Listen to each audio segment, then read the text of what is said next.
তো গত পর্ব যেখানে শেষ হয়েছিল 7 নম্বর এপিসোড সেখানেই শুরু হয়। তো কর্নেল সাগামের সাথে টেটসুর মুখোমুখি হয়ে যায়।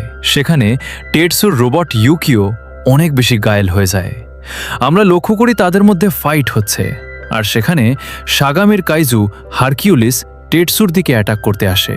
তখন টেটসু এবং ইউকিও লক্ষ্য করে নিচের দিকে সাগামির আরও বাকি যারা সদস্য ছিল তারা মিসি মামলের উদ্দেশ্যে যাচ্ছে। তখন ইউকিও বলে, আমাদের এদেরকে মিসি মামলে যাওয়ার আগেই থামাতে হবে, না হলে দেরি হয়ে যাবে।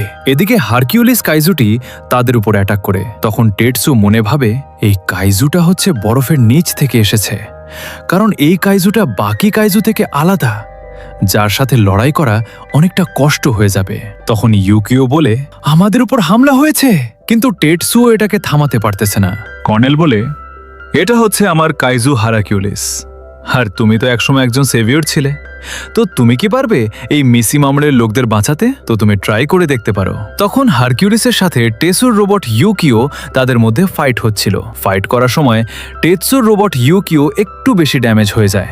তখন টেটসু সেখানে কন্ট্রোল করছিল এবং বলতেছে, আমার এইটার সাথে ফাইট করতে মানে কন্ট্রোল একটু মুশকিল হচ্ছে। তখন ইউকিও একটি জাম্প সিট ওপেন করে এই সিটটি ওপেন করে হাগানেকে সেখানে বসানোর জন্য। আরেকটা কথা, এই মেয়েটার নাম আগের পর্বে হানানে বলেছিলাম, আসলে ওর নাম হাগানে। আর টেটসু জানায়, এ কি, আমি নিজেও জানি না এখানে একটা সিট আছে। তখন ইউকিও বলে, যখন আমার ফাইনাল ডিজাইন হচ্ছিল তখন তোমার বাবা, অর্থাৎ যে এই ডিজাইনটা করে, তাকে আমি একটা রিকোয়েস্ট করছিলাম। বলেছিলাম আমার ভিতরে বসার জায়গা খুবই কম, তো আমি চাই আমার এখানে আরও একটা বসার সিট হোক, কারণ যখন টেটসুর বন্ধু হবে তখন এইটার ভিতরে এসে তার বন্ধু বসবে। ইউকিও ফাইট করছিল এবং এই কথাগুলো টেটসুকে বলছিল। তখন আমরা বুঝতে পারি টেটসু অনেক কিছু নিজেও জানে না এই রোবটের মধ্যে কি ফিচার রয়েছে। এখানে যে অনেকগুলো ফিচার রয়েছে এ সম্পর্কে তার এখনও ধারণাই নেই। তখন হাগানে বলে, আমি সিট বেল্ট লাগিয়ে নিয়েছি, তুমি চাইলে এখন অ্যাটাক করতে পারো। তখন হারকিউলিস কাইজুটি তাদের দিকে একটি মারাত্মক অ্যাটাক করার জন্য চলে আসে, আর ইউকিও এবং টেটসু এটাকে সুন্দর মতো ডজ করে এবং তাকে উল্টো আর একটি অ্যাটাক করে। এই দৃশ্য দেখে সাগামি এবং তার দলের লোক বলে, ও তো ডজ করে নিল। তখন সাগামি বলে, আরে ও ডজ করেনি, বরং আরও ঘায়েল হয়েছে। তখন আমরা দেখি যে ইউকিও এই কাইজুটকে অ্যাটাক করে কাইজুটকে কিছু আহত হয়, কিন্তু আমরা দেখি সেখানে ইউকিওর বডিতে একটি অ্যাটাক লাগে, যার কারণে তার নিচের অংশ ড্যামেজ হয়ে যায়। যখন সে অ্যাটাক করছিল তখন সে পুরোপুরি ডজ না করে বরং কাইজুটির পা ইউকিওর পায়ের নিচের অংশে লেগে সেখানে ড্যামেজ হয়ে যায়। টেটসু ইউকিওর কাছে ক্ষমা চায়, আমি তোমাকে ঠিকমতো বাঁচাতে পারিনি, তোমাকে সঠিকভাবে কন্ট্রোল করলে হয়তো তোমার এই ড্যামেজটা লাগতো না। তখন ইউকিও বলে, আরে কোনো ব্যাপার না, তুমি তো চেষ্টা করেছো। তখন তারা দুজনেই কাইজুকে দেখে বলে, এই কাইজুটা সাধারণ কাইজু না, অনেক শক্তিশালী কাইজু। টেটসু বলে, তারা মনে হয় আমাদের বিষয়ে সবকিছু জেনেই এখানে ফাইট করতে আসছে। তখনই হাগানে সেখানে ইমোশনাল হয়ে পড়ে এবং বলে, আমি এত দুর্বল, যার কারণে আমি তোমার বোঝা হয়ে আছি। এদিকে টেটসু কি করবে সেটা সঠিকভাবে বুঝতে পারে না। তখন হাগানে বলে, আমাদের চিফ হাও এবং তার দলের লোকেরা প্রতিদিন সকালে কাইজুদেরকে হান্ট করার জন্য বাইরে যায়। তখন আমরা দেখি চিফ হাও এবং তার দলের লোক তারা বাইরে যাচ্ছে, কিন্তু তারা এ বিষয়ে কিছুই জানে না যে তাদের মিসি মামলে আক্রমণ হতে যাচ্ছে। হাগানে আরও জানায়, যখন মিসাও বাইরে বা দূরে থাকে তখন মিসাও যদি কাইজুকে কোনো অর্ডার না দেয় তাহলে কাইজু সেখানেই থাকবে, কোনো রিয়াকশন দেখাবে না।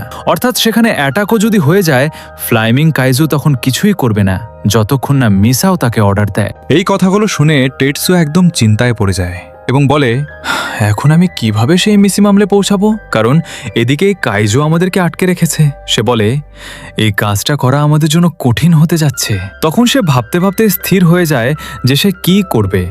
সবকিছু চিন্তা করে সে বলে, এই কাইজু এবং এই সাগামি তারা আমাদেরকে কেন অ্যাটাক করতেছে, তার মূল কারণটা কি, আর এই অ্যাটাক যদি না থামাতে পারি তাহলে তাদের সামনে অনেক বড় বিপদ আসতে যাচ্ছে। এসব কিছু চিন্তা করে সে বলে, আমি ডিসাইড করেছি, আমি সাগামির সাথে কথা বলবো, জিজ্ঞেস করব কোন কারণে তারা আমাদেরকে এইভাবে অ্যাটাক করতেছে এবং আমাদের সাথে লড়াই করতেছে। তার এই ডিসিশন দেখে ইউকিও একদম অবাক হয়ে যায়। যে কোনো সাধারণ মানুষের সাথে ঠিকমতো কথা বলতে পারে না, সে তার দুশ্মনের সাথে কথা বলবে। টেটসু জানায়, আমাদের কথা বলার ট্রান্সলেটরটা অ্যাক্টিভ করো। তার এই ডিসিশন নিয়ে ইউকিও আরও ইমোশনাল হয়ে পড়ে। সে ভাবে এটা সে কিভাবে করবে, কারণ সে তো নিজেই কারোর সাথে কথা বলতে ঠিকমতো পারে না। টেটসু বলে, যদি কথা বলে আমরা এই সমাধান করতে পারি তাহলে তো আমাদের আর লড়াই করার কোনো প্রয়োজন নাই, আর কারোর ক্ষতিও হবে না।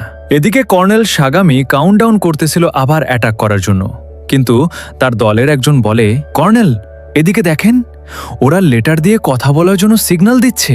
তখন সাগামি বলে, আচ্ছা, তার মানে ওরা আমার সাথে কথা বলার চেষ্টা করতেছে। এদিকে আমরা দেখি টেটসু কথা বলার জন্য প্রস্তুত হচ্ছে, অর্থাৎ সে তার দুশ্মনের সাথে কথা বলবে। তখন টেটসু সেখানে বলে, তুমি এসব কেন করতেছো? কারণ তুমি মানুষ হয়ে আমাদেরকে কেন অ্যাটাক করতেছো? আমরা চাইলে মারামারি না করে কথা বলার মাধ্যমে সমাধান করতে পারি।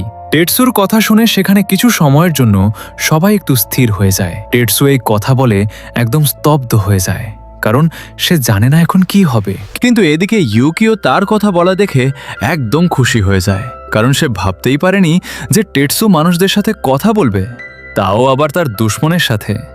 তখন টেটসু বলে, আরে ইউকিও, তুমি একটু থামো, ওদেরকে কিছু বলতে দাও। কর্নেল সাগামি বলে, তোমার প্রশ্ন করার সম্পূর্ণ হক রয়েছে, আমি এই প্রশ্নের উত্তর দিব। তো উত্তর হলো, আমি এই সম্পূর্ণ পৃথিবীকে বাঁচানোর জন্যই এসব করতেছি। তখন ইউকিও বলে, আমার তো মনে হচ্ছে না তুমি তার জন্য এসব করতেছো। তখন সাগামি বলে, মনে আছে একটা কাইজু বরফের স্নোবল দিয়ে একদম সম্পূর্ণ পৃথিবীকে বরফ করে দিয়েছিল? তো আমি চাই সেই কাইজুকে মারতে, এবং তার জন্য আমার লাগবে ফ্লাইমিং কাইজু, যেটা তোমাদের এই মিশিমা মালের নিচে রয়েছে, আর ওইটা নেওয়ার জন্যই আমি এসেছি। তার কথা শুনে টেটসু খুশি হয়ে যায়, কারণ সে ভাবে তাহলে আমাদের লড়াই করার কোনো প্রয়োজন নেই, আমি তোমাদের সাহায্য করব, অর্থাৎ ফ্লাইমিং কাইজু দিয়ে তোমাদেরকে এই বরফের কাইজুকে মারার জন্য সাহায্য করতে পারি। তখন সাগামি একটি হাসি দেয় এবং বলে, এটা তো আমার সাথে জুলুম করা হবে, কারণ তুমি একটা বাচ্চা হয়ে তুমি সেভিয়র কিভাবে হতে পারো, আর আমরা এত বছর ধরে এত পরিশ্রম করেও পারিনি, অর্থাৎ আমাদের ক্রেডিট তুমি কেন সবসময় নিয়ে যাও? আমি চাই তুমি মরে যাও, তুমি মরে গেলেই তো সবকিছু ঠিক হয়ে যায়। তার মুখে এইসব কথা শুনে টেটসু ও হাগানে একদম স্তব্ধ হয়ে যায়, যে এসব কি হচ্ছে? মানুষ হয়েও আমাদের সাথে এইভাবে মানুষ লড়াই যাচ্ছে কেন? আর সাগামি সেখানে একটি হাসি দেয় এবং তার কাইজুকে অর্ডার দেয় আবার অ্যাটাক করার জন্য। হারকিউলিস আবার অ্যাটাক করার জন্য এগিয়ে আসে এবং টেটসু ও হারকিউলিসের মধ্যে আবার একটি দুর্দান্ত ফাইট শুরু হয়। ফাইটে টেটসু রোবট ইউকিও একদম ঘায়েল হয়ে যায়। হারকিউলিস কাইজুটি তাকে অ্যাটাক করে একদম নিস্তেজ করে দেয়। তখন টেটসু একদম নিরাশ হয়ে যায়। সে ভাবে, সেখানে আমি কিভাবে মানুষদের মারব? কারণ আমি কখনোই এভাবে চিন্তাও করতে পারিনি যে একজন মানুষ আরেকজন মানুষকে মারার জন্য এখানে এসেছে। তখন ইউকিও ইমোশনাল হয়ে যায় এবং বলে, টেটসু তুমি চিন্তা করো না। ঠিক তখনই আমরা দেখি হারকিউলিস ইউকিওর বডি অর্ধেক কেটে দেয়, অর্থাৎ হারকিউলিস তাকে অর্ধেক কেটে দেয় এবং সেখানেই নিচে পড়ে যায়। সাগামি অর্ডার দেয়, হারকিউলিস তুমি যত দ্রুত সম্ভব এই টেটসু রোবটকে তাড়াতাড়ি মেরে ফেলো। তখন হারকিউলিস তাদেরকে পা দিয়ে অ্যাটাক করতেই থাকে। টেটসুও সেই অ্যাটাক দেখে বলে, আমরা মনে হয় হেরে গেছি, আমাদের দ্বারা হয়তো এই কাইজুকে মারা সম্ভব হবে না। তখন টেটসু ইউকিওকে চিল্লিয়ে বলে, তুমি চিন্তা করো না, তোমার যত শক্তি আছে চার্জ বুস্ট করো এবং সেখান থেকে বেরোনোর চেষ্টা করো। ইউকিও তার কথা মতো সম্পূর্ণ পাওয়ার ইউজ করে, অর্থাৎ ম্যাক্স পাওয়ারে বুস্ট অন করে এবং সেখান থেকে বেরিয়ে যায়। কিন্তু অবাক করা বিষয় হচ্ছে, যখন ইউকিও উপরে ওঠে তখন হারকিউলিস কাইজুটিও তাদের সাথে একই উচ্চতায় চলে আসে। হারকিউলিস কাইজুটি তাকে আবার অ্যাটাক করতেই যাবে, তখন টেটসু তার বাবার কথা মনে করে। তার বাবা বলেছিল, এই টেটসুই একমাত্র যে কিনা কাইজুকে সঠিকভাবে মারতে পারবে এবং সে হচ্ছে একমাত্র সেভিয়র। বাবার কথা মনে করে টেটসু ইউকিওকে কন্ট্রোল করে। ইউকিও কাইজুকে উল্টো অ্যাটাক করে, যার কারণে কাইজুটি দূরে গিয়ে ছিটকে পড়ে। তখন সাগামি এই দৃশ্য দেখে চিৎকার করে উঠে বলে, এটা কিভাবে সম্ভব? কিন্তু হারকিউলিস সেখানে হাল ছাড়েনি। সে তার হাত দিয়ে ইউকিওকে আবার অ্যাটাক করে, যার কারণে ইউকিও আরও ড্যামেজ হয়ে যায়। টেটসু তারপর যত দ্রুত সম্ভব সেখান থেকে বেরিয়ে চলে যায়। টেটসু সেখানে ইমোশনাল হয়ে কাঁদতে থাকে। সে নিজেকে দোষী মনে করে, আমি সবাইকে বিপদে ফেলে দিয়েছি এবং এই কাইজুকে মারতে পারিনি। সে নিজেকে দুর্বল মনে করে।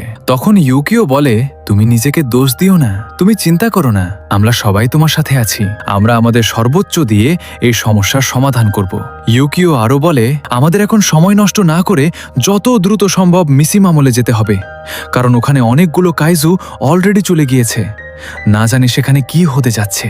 তখন হাগানে টেটসুকে সান্ত্বনা না দেয় এবং বলে, আমি নিজেও ভয় পেয়ে গেছি, কিন্তু হাল ছাড়লে চলবে না, আমাদেরকে এই সমস্যা থেকে বের হতে হবে। তখন ইউকিও বলে, এখন আমাদের পালা, আমরা দেখিয়ে দেব আমরা কি করতে পারি। ঠিক তখনই তাদের কাছে একটি মেসেজ আসে, অর্থাৎ একটি কল আসে।